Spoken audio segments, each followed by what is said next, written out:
أشهد أن لا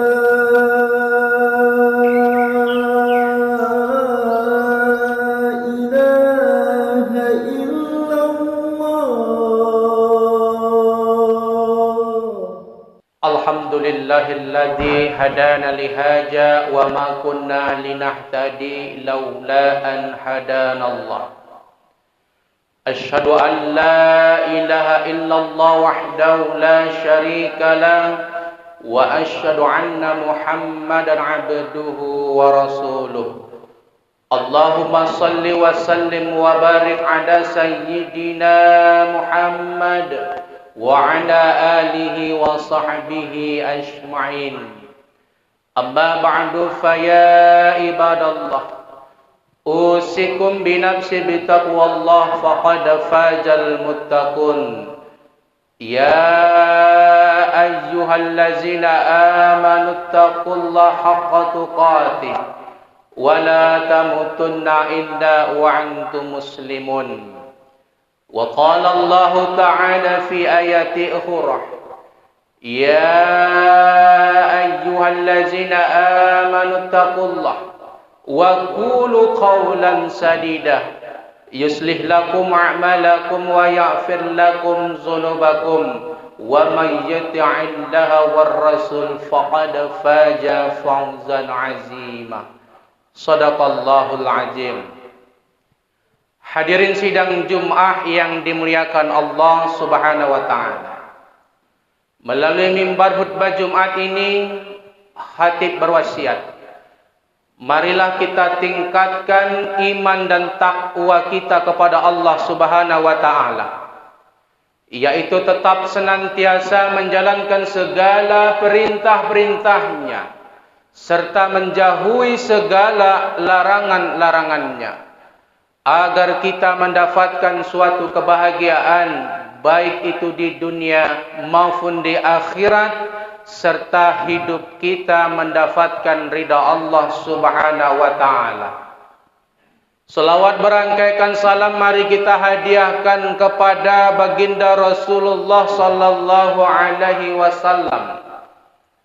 Mudah-mudahan dengan kita memperbanyak selawat kepadanya, nantinya kelak kita akan mendapatkan syafaatnya. Amin, amin ya rabbal alamin. Hadirin sidang Jumat yang dimuliakan Allah Subhanahu wa taala.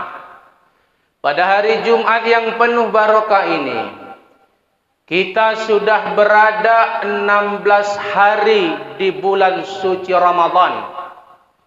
Dalam arti nanti malam kita akan memperingati sebuah peristiwa yang pernah terjadi di masa lalu. Itulah nuzulul Quran. Meskipun kita lihat banyak berbagai pendapat menurut para ulama, ada sebagian ulama mengatakan peristiwa nuzulul Quran itu berketepatan dengan malam ke-17 Ramadan. Dan ada juga sebagian ulama mengatakan peristiwa nuzulul Quran itu berketepatan pada malam-malam Lailatul Qadar, yaitu 10 terakhir Ramadan. Dalam arti yang perlu kita garis bawahi, bahwasanya Al-Quran yang diturunkan di atas permukaan bumi ini terjadi pada bulan suci Ramadan. Syahrul Ramadan alladzi unzila fihi al-Quran. Ramadan merupakan di dalamnya Allah telah menurunkan Al-Quran. Kita ketahui Al-Quran adalah salah satu mukjizat yang sangat terbesar yang Allah berikan kepada Nabi Muhammad sallallahu alaihi wasallam. Kalau kita lihat ke belakang di dalam sebuah sejarah, sebelum Al-Quran ini diturunkan kepada Nabi Muhammad, bahwasanya ada nabi-nabi yang dimuliakan Allah. Kenapa nabi-nabi itu dimuliakan oleh Allah Subhanahu wa taala? Karena mereka telah memahami ayat-ayat suci Al-Quran. Itulah Nabi Yahya dan Nabi Isa alaihi salam yang hidup bersamaan pada masa itu. Sebagaimana yang Allah jelaskan di dalam Al-Quran, surah Maryam ayat 12. Ya Yahya khuzil kitabi biquwwati wa atainahul hukma sabiyyah. Wahai Yahya, kata Allah, ambillah kitab Taurat itu, pelajarilah sungguh-sungguh di dalamnya. Karena Yahya di waktu kecil Allah sudah memberikan hikmah kepadanya. Begitu juga Nabi Isa alaihi salam, yang kita ketahui ibunya adalah Maryam, yang telah mengandung tanpa seorang ayah. Sehingga orang-orang yang berada di sekeliling sekitarnya telah membuat hasutan, telah membuat fitnah, bahwasanya Maryam mengandung tanpa seorang ayah. Makanya orang-orang yang di sekelilingnya berkata, wahai Maryam, bukannya kami lihat keluargamu dari ayah dan ibu dan semua keturunanmu adalah seorang orang yang baik, tapi kenapa kamu hari ini mengandung tanpa seorang ayah? Apa yang dikatakan Maryam? Fa'asyarat ilahi. Wahai saudara-saudaraku, kalau kamu ingin tahu jawabannya, tanya kepada calon anak yang ada di dalam kandunganku. Qalu kaifa nukallifu man kana fil mahdi sabiyyah. Bagaimana kami bisa bertanya kepada seorang anak yang masih bayi, yang sangat merah, yang sangat kecil, yang masih dalam ayunan?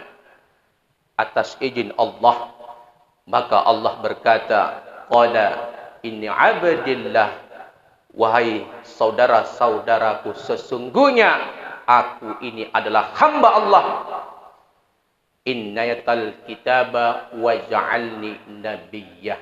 Dan Allah telah memberikan kitab Injil kepadaku, dan aku diangkat menjadi seorang nabi. Surah Maryam ayat 29. Jadi cukup jelas, sebelum Al-Quran itu diturunkan kepada Nabi Muhammad, ternyata ada nabi-nabi terdahulu yang lebih dimuliakan oleh Allah.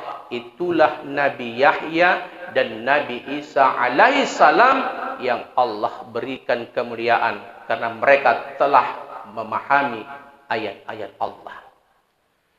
Hadirin sidang Jum'ah yang dimuliakan oleh Allah. Lalu bagaimana peristiwa nuzulul Quran itu terjadi?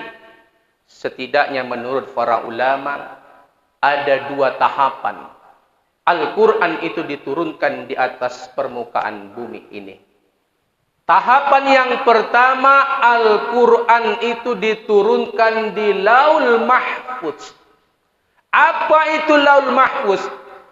Tempat-tempat tersembunyi yang banyak mengandung tentang rahasia-rahasia Allah, yang di dalamnya tidak ada satupun manusia yang maha mengetahui bagaimana prosesnya dan apa yang terjadi. Wallahu a'lam bishawab. Hanya Allah yang maha mengetahui. Setelah di Laul Mahfuz, maka turunlah ke atas permukaan bumi ini. Inilah alam dunia. Makanya ketika di Laul Mahfuz ayat-ayat suci Al-Quran itu turun langsung 30 juz. 114 surah. Inilah tahap yang pertama. Tahap yang kedua, setelah Allah menurunkan Al-Quran ke Laul Mahfuz, maka yang kedua Allah telah menurunkan Al-Quran itu kepada Nabi Muhammad. sallallahu alaihi wasallam melalui malaikat Jibril alaihi salam di sebuah tempat yang bernama Gua Hira. Adapun lama penyempurnaan Al-Quran ini diturunkan kepada kita selaku hamba-hambanya oleh Rasulullah itu berkisar selama 23 tahun. Makanya para ulama ada mengatakan ada ayat-ayat suci Al-Quran yang kita baca diturunkan di kota Mekah selama 13 tahun. Dan ada ayat-ayat suci Al-Quran yang diturunkan di Madinah setelah Nabi Muhammad hijrah selama 10 tahun. Ini proses nuzul Quran yang akan nanti kita peringati nanti malam menurut sebagian para ulama. Hadirin sidang Jum'ah yang dimuliakan Allah Subhanahu wa taala. Lalu apa hikmah yang kita ambil pada malam nuzul Quran yang akan terjadi nanti malam? Sebagian para ulama mengatakan setidaknya ada dua. Yang pertama, jadikan Al-Quran itu sebagai pedoman dalam hidup kita. Saya ingin bertanya kepada wahai seluruh jamaah, kapan kira-kira terakhir kita membaca ayat-ayat suci Al-Quran? Kapan kita terakhir membaca firman-firman Allah? Atau jangan-jangan selama di bulan suci Ramadan ini, dari awal hingga akhir detik ini juga, masih ada juga kita belum sempat membaca ayat-ayat suci Al-Quran. Ini yang harus kita tanya di dalam diri kita masing-masing. Ingat wahai seluruh jamaah, umat Islam di saat ini itu butuh yang namanya pedoman, butuh namanya petunjuk yang membawa kita, mengarahkan kita ke arah yang lebih jelas lagi. Kemana kita akan pergi dan apa yang kita akan lakukan. Namun sayangnya ada juga umat-umat Islam di masa kini yang masih bingung, belum tahu arah kemana ia akan lakukan dalam perjalanan hidup ini. Inilah diakibatkan bagi kita yang selalu melalaikan, meninggalkan ayat-ayat suci Al-Quran. Oleh karena itu, ada sebagian manusia, orang-orang itu mengenal Al-Quran ketika kematian. Ada sebagian orang-orang tersebut mengenal Al-Quran ketika sakit ataupun diruqyah dengan ayat-ayat Al-Quran. Dan ada sebagian orang mengenal Al-Quran itu melalui hiasan kaligrafi yang ada di dinding dan di sekitarnya. Padahal Al-Quran ini diturunkan menjadi petunjuk bagi kita, hudan linnas, yang membedakan antara yang hak dan yang batil. Jadi oleh karena itulah sudah kita pahami semua permasalahan yang ada di dunia ini jawabannya adalah di Al-Quran. Kalau kita ingin menjadi seorang pedagang yang sukses, baca Al-Quran. Kalau kita ingin berpolitik, juga dibahas di dalam Al-Quran. Kalau kita ingin menjadi orang yang sukses dunia dan akhirat, juga dijelaskan di dalam Al-Quran. Jadi inilah yang harus kita pahami. Karena ayat yang pertama turun ketika Nabi Muhammad sallallahu alaihi wasallam disampaikan oleh malaikat Jibril alaihi salam adalah surah Al-A'la. Iqra, baca. Apa yang mau kita baca? Kemana Al-Quran selama ini kita pegang? Apakah kita biarkan, kita pajang, kita lukiskan di rumah-rumah kita masing-masing? Atau sebaliknya Al-Quran itu kita baca dan kita pahami secara bersama-sama. Ini yang pertama hikmah. Jadikan Al-Quran itu menjadi pedoman dalam hidup kita. Yang kedua, jadikan Al-Quran itu menjadi syafaat. Baginda Rasulullah sallallahu alaihi wasallam sudah berkata di dalam sebuah hadis yang diriwayatkan oleh At-Tirmizi, Al-jannatu mustaqatu illa arba'atin nafar. Kata Rasulullah, ada 4 golongan orang-orang yang akan dirindukan surganya Allah. Salah satunya ialah talil Quran. Orang yang gemar membaca Al-Quran. Orang yang hobi membaca Al-Quran. Dan orang yang mengamalkan membaca Al-Quran. Jadi sudah sepatutnya wahai seluruh jamaah, di bulan suci Ramadan inilah sudah sepatutnya kita banyak-banyak membaca Al-Quran. Setidaknya selama satu hitungan 30 hari Ramadan, kita bisa khatam sekali.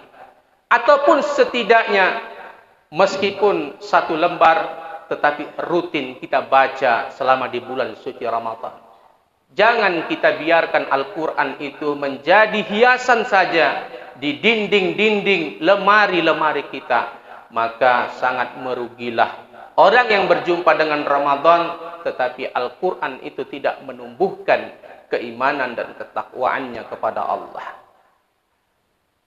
Sebagai kesimpulan, mari kita sudah ketahui nanti malam, tepatnya 17 Ramadan, kita akan memperingati nuzulul Quran.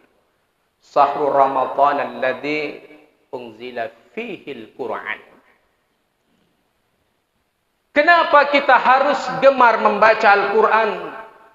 Kenapa kita harus berinteraksi dengan Al-Quran?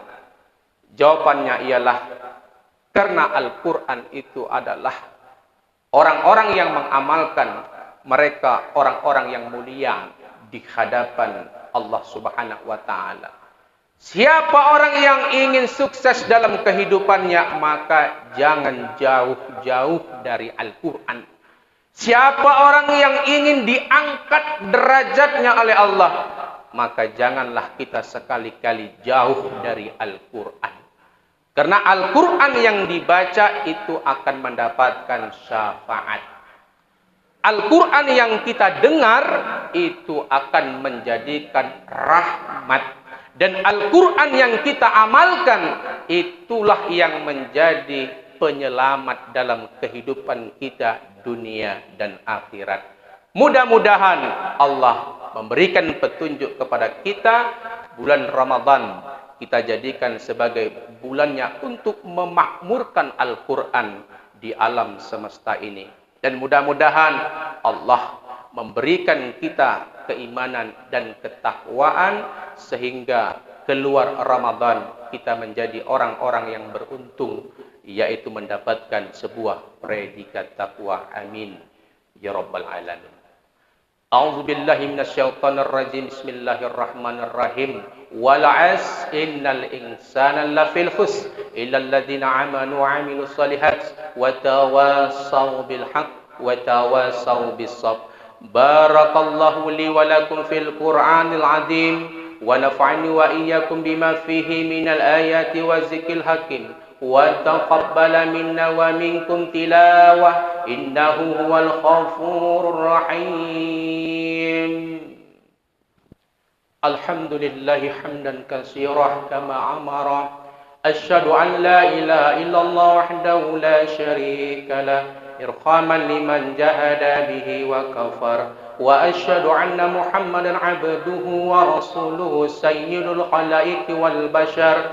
Allahumma salli wa sallim wa barik ala sayyidina Muhammad wa ala alihi wa sahbihi ajma'in. Amma ba'du fa ya ibadallah ittaqullaha haqqa tuqatih wa la tamutunna illa wa antum muslimun. Wa'lamu anna Allah ta'ala shalla ala nabiyyatin qadimah. Inna Allah wa malaikatahu yusalluna 'alan nabi. Ya ayyuhallazina amanu sallu 'alaihi wa sallimu taslima. Allahumma salli wa sallim wa barik ala sayyidina Muhammadin wa zahil anwar wa radallahu ma'an kulli sahabatin ajma'in wa 'anit tabi'in ومن تبعهم بإحسان إلى يوم الدين. اللهم اغفر للمسلمين والمسلمات والمؤمنين والمؤمنات الأحياء منه والأموات إنك على كل شيء قدير. اللهم اغفر لنا ذنوبنا ولوالدينا وارحمهما كما ربيانا صغيرا. ربنا ظلمنا أنفسنا وإن لم تغفر لنا وترحمنا لنكونن من الخاسرين. ربنا آتنا في الدنيا حسنة وفي الآخرة حسنة وقنا عذاب النار والحمد لله رب العالمين. عباد الله، إن الله يأمر بالعدل والإحسان وإيتاء ذي القربى وينهى عن الفحشاء والمنكر والبغي يعظكم لعلكم تذكرون. فاسألوا من فضله يؤتكم ولذكر الله أكبر. أقيموا الصلاة.